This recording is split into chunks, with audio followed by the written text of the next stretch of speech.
রাজশাহীতে কিন্তু আমের দাম ৩০-৩৫ টাকার উপরে না। এবার তো আম উৎপাদন কম হয়েছে, একটু দাম বেশি, কিন্তু এবার কিন্তু আম উৎপাদন হয়েছে সবচেয়ে বেশি।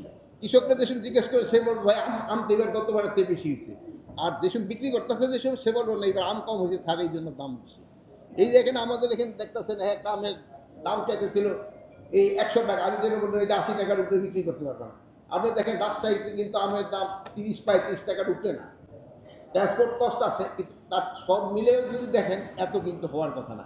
তাই আমি আপনাকে অনুরোধ করবো এই আমাদের আপনি মনে হয় এটার মধ্যে আপনি প্রাইসিং করে দিবেন এখানে, যে একটা সুলভ মূল্য হয়, ভোক্তারা যেন লস না হয় এবং কৃষকও যেন লস না হয়, এরকম একটা করে দেবেন। যেহেতু আমাদের দেশে কিন্তু প্রচুর কাঁঠাল হয় এবং কাঁঠাল উৎপাদনও কিন্তু বাড়ানো সম্ভব। এক সময় ছিল যে আমাদের যেহেতু মুন্সিগঞ্জ দিকে পানি হতো, আমাদের ওই এলাকায় কাঁঠাল দিত না। আষাঢ় মাসে যে সময় এই আমাদের এই সেতু থেকে নৌকা চলানো শুরু হইতো এবং এই আমাদের সচিব মহাজগৎ দেশ থেকে গাজীপুর থেকে কাঁঠালের ওদিকে দিত, ওই সময় ওই সব কাঁঠাল তো ধরেন ট্রান্সপোর্ট করার ডিফিকাল্ট ছিল, যাতে এত গাড়ি ঘোড়া তো ছিল না, সেটুকু নৌকোই ছিল প্রধান ভাব।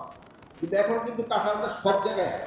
আর কাঁঠালটা হলো এরকম একটা ফল, এই কাঁঠালের পাতা থেকে সব কিছু প্রয়োজন রয়ে গেছে।